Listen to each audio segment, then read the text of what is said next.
श्वासात रोखुनी वादळ डोळ्यात रोखली आग, श्वासात रोखुनी वादळ डोळ्यात रोखली आग, देव आमुचा छत्रपती एकटा मराठी वाघ, एकटा मराठी वाघ. सर्वांना सर्वप्रथम माझा नमस्कार. आज 19 फेब्रुवारी छत्रपती शिवाजी महाराज यांची जयंती. सर्वप्रथम आपण सर्वांना शिवजयंतीच्या हार्दिक शुभेच्छा. प्रतिपच्चंद्र लेखे व वर्धिष्णू विश्ववंदिता, शाहू सुनो शिवशेषा मुद्रा भद्राय राजते.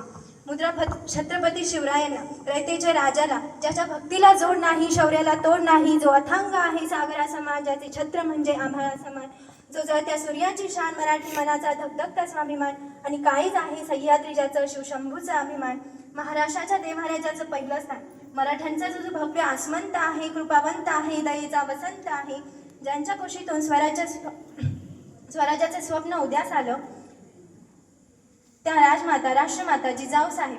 पर मुलखामध्ये राहून स्वराज्य निर्मितीचे स्वप्न पाहणारे स्वराज्य संकल्पक शहाजीराजे भोसले, ज्यांचा इतिहास आठवला की डोळ्यात पाणी आणि अंगावर शहार आल्याशिवाय राहत नाही, ते छत्रपती शिवाजी महाराज. पित्यानं निर्माण केलेलं स्वराज्याचं फक्त रक्षणच नाही केलं, तर पित्यानं निर्माण केलेलं स्वराज्य 10 पटीनं वाढवलं, असे ते शंभूराजे. म्हणतात ना, नियतीचे मालिक बना पण परिस्थितीचे गुलाम बनू नका. म्हणूनच तर नाचू कीर्तनाचे रंगी, ज्ञानदीप लावू जगी.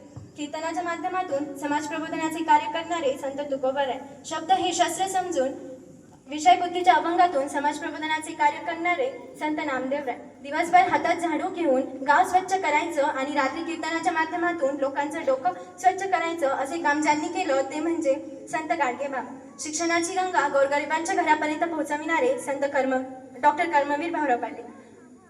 मुलींना ज्यांच्यामुळे खऱ्या अर्थात शिक्षण मिळालं, माझ्यासारखी एक सामान्य मुलगी आज या ठिकाणी बोलू शकते, हे ज्यांच्यामुळे शक्य झालं ते म्हणजे सावित्रीबाई फुले व महात्मा फुले. ज्यांनी प्रदान केलेल्या राज्यघटनेच्या जोरावर साऱ्या देशाचा राज्यकारभार चालतोय, ते विश्वरत्न डॉक्टर बाबासाहेब आंबेडकर. प्रथमतः या सर्व महामानवांना मी अभिवादन करते. आयुष्यातील प्रत्येक क्षण लक्षात राहतात असे नाही, आयुष्यातील प्रत्येक क्षण लक्षात राहतात असे नाही, काही क्षण विसरू म्हणता विसरता येत नाही. 16व्या शतकात आजच्या दिवशी एक तेजस्वी तारा चमकला, शिवनेरीवर तोफांचा गडगडाट झाला, सनई चौघडे वाजू लागले, एक आरोळी त्या सह्याद्रीच्या कड्या कप्पारात जाऊन गुंतून गेली. अरे माझा राजा जन्मला, अरे माझा शिवबा जन्मला, दीनदलितांचा कैवारी जन्मला, दुष्टांचा सहारी जन्मला, अरे माझा राजा जन्मला. इतिहास घडवणारे आता जन्मले न कुठे, झुकवले त्या हिमालया, पूजितो आम्ही शिवराया. सहन होणार नाही स्वराज्याची फरेब, या जिवंत हृदयात आमच्या धडकत्या दावसाहेब, धडकत्या दावसाहेब. विसरलो नाही त्या लाखो मावळ्यांचे बलिदान, शंभूराजे आठवले की डोळ्यातले अश्रू आपोआपच जळतात. अरे जिथं पडती पावलं आमची, त्याच इतिहासाच्या वाटा, वाकत तर नाही पण मोडणारही नाही मराठा. परंतु मराठा नेमकं म्हणायचं तरी कोणाला? आम्ही विशिष्ट प्रकारची जात अपेक्षित करतो असे नाही, तर मराठा नेमकं म्हणायचं तरी कोणाला? मरेल पण शेवटपर्यंत मागे हटणार नाही, तोच खरा मराठा. मग तो कुठल्या जातीचा असू द्या वा कुठल्या धर्माचा असू द्या.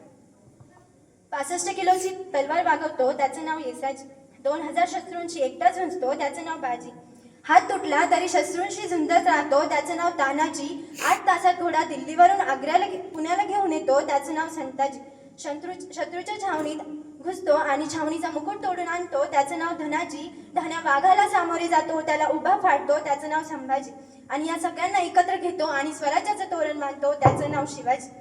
18 पगड जातींतील मावळ्यांना सोबत घेऊन शिवरायांनी हिंदवी स्वराज्य निर्माण केले. त्या काळचे मावळे एकनिष्ठ होते. आत्ता काळच्या मावळ्यांची परिस्थिती काय आहे हो? डॉक्टर बाबासाहेब आंबेडकर फार सुंदर शब्दात लिहून सांगतात. लाज गरिबीची बाळगू नका, तर लाज आपल्यामधील दुर्गुणांची बाळगा. आपल्यामधील जे काही दुर्गुण असतील ना, ते काढून टाकले पाहिजे आणि राष्ट्रहित जपले पाहिजे. अरे असं वाटतं भले पहाटे उठावं, रायगडाच्या पायऱ्या चढाव्या, या अंतःकरणातून या काळजातून माझ्या राजाला साथ घालावी, हाक मारावी, म्हणावं, सांगावं, विचारावं की राज कशी पकडली हो बलाढ्य ढाल आणि तलवार, राज कशी पकडली हो बलाढ्य ढाल आणि तलवार. आज हा तुमचा मराठी मावळा चहाचा कप उचलतानाही हात लटलट कापतोय. राज हा मावळा पाण्याची तहान कशी क्वार्टर पिऊन भागवतोय. राज बघा या महाराष्ट्राची परिस्थिती काय झाली. आमचे सर नेहमी सांगायचे, बाळांनो तुम्ही अभ्यास करा. सरांच्या या बोलण्यातून आणि शब्दांतून हेही व्यक्त होत होतं की उद्याचा युवा कसा घडणार, उद्याची ही मुलगी कशी घडणार. तर काही मुलांचं आता नवीनच काहीतरी वाटतं. म्हणजे त्यांच्या मनामध्ये हे नसतं की मला महाराजांसारखं घडायचंय, मला शाहू राजांसारखं घडायचंय, मला ज्योतिबांसारखं घडायचंय, मला बाबासाहेबांसारखं घडायचंय, हे नसतं. तर त्यांच्या मनात इतकंच असतं की अरे आपली जत्रा येते यावर्षी, आपल्या गावात गौतमी पाटीलच नाचली पाहिजे. तर हे नकोय, आमच्या मावळ्या हे नकोय. तुझ्या मनामध्ये तुझ्या मनात फक्त एवढंच पाहिजे की मला महाराजांसारखं घडायचंय, मला महाराजांसारखं घडायचंय. मित्रांनो, अनेक दरबारांची नाचगाणी ही शोभा असायची. माझ्या राजाच्या दरबारात कधी नाचगाणी झाली नाही, पण स्त्रीला नेहमी माता आणि भगिनींचाच दर्जा दिला गेला. म्हणूनच तर म्हणतात, इतिहासाच्या प्रवाहावर राज्य करणारा राजा म्हणजे छत्रपती शिवाजी महाराज.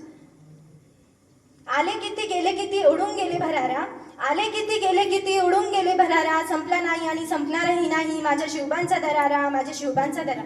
म्हणूनच मला म्हणावेसे वाटते की आई जिजाऊ तुम्ही नसता तर, आई जिजाऊ तुम्ही नसता तर नसती दिसली अंगणी तुळस, आई जिजाऊ तुम्ही नसता तर नसते जन्मले हे छत्रपती शिवाजी महाराज.